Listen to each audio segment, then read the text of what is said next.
Yeah, There you are. I've been working on a linking script. It's been really involved. What what month is it? It's December. It's taken me 9 months to get this done. No, it's December 2025. 2025. I missed a whole election cycle. How did it go? Uh, Not too good. Not again. Yeah. Well, at least it's not, because Yeah. he had to go to jail, right? Well, I'll catch you up later. All right. I'll come tell you about hearts, I guess. Happy holidays, everybody. This isn't going to be a normal thing, but my brother-in-law's in film school, and so he was interested in making one more Lane King because he used to help me make them. And I happened to have a really fun linguistic rabbit hole that I fell down earlier this week. So, serendipitously, you get to see me in 4K as I tell you about hearts. I was thinking, I realized that the words record, accord, concord, discord, what is the chord there? How are those all related? Those are clearly all Latin words because they have Romance language prefixes on them. What's the chord?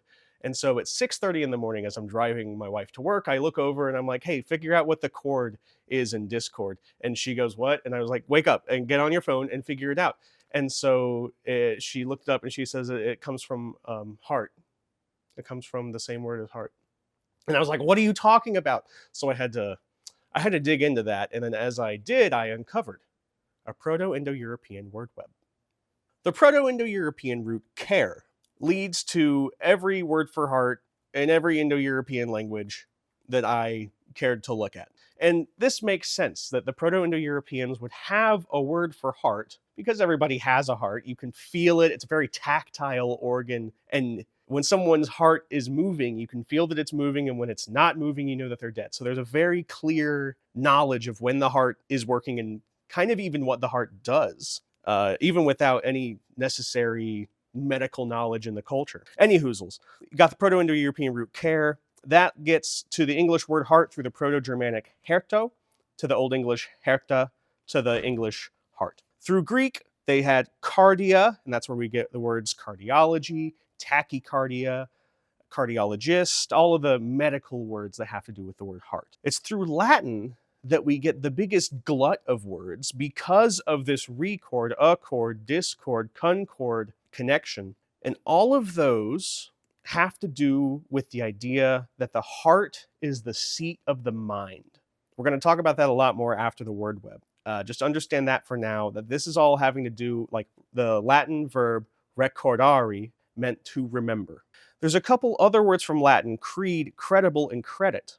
Those come not directly from the Proto-Indo-European care, but from, I've never seen anything like this, a Proto-Indo-European compound word. I've never seen a compound word in Proto-Indo-European. Usually, when we're reconstructing a language, it's a huge win if we can catch just one atomic idea. But there are enough examples of a compound word in other Indo-European languages that we believe that the Proto-Indo-Europeans themselves had a compound word, cared de, which means to put in one's heart, and that led to a word that means to believe in something or to believe something to be true. Very interesting. This connects to a Sanskrit word. This connects to our words credit, credible, credence. And I just thought that blew my mind. A compound Proto-Indo-European. I'm going to drag this video closer to my stronger recent interest of philosophy. Our bodies are kind of black boxes, right? We don't really know what's going on inside of us just by living our human lives. We get pains when things go wrong, but we can't really know what's going wrong. So for a long time, we didn't know what our different various organs did. There were people such as Pythagoras in 550 BC who created a cephalocentric hypothesis of the mind, that our mind and our spirit was in our head and probably had something to do with our brain. However, about 200 years after that, Aristotle created the cardiocentric hypothesis, that the mind and the soul were in the heart, and that the brain was there to cool your blood down. Now, why do humans have the biggest brains then? Well, you'll see, we are the most rational of animals. Aristotle believed that the brain was there to cool blood off. Now, why do humans have such big brains then? Well, Aristotle didn't believe that the big brains made us smart. He believed that the big brains made it harder for us to be angry. You see, he believed in the four humors and that hot blood led to rage. And by having such large brains, we could cool off our blood faster and get less mad. He also believed that the veins pumped air.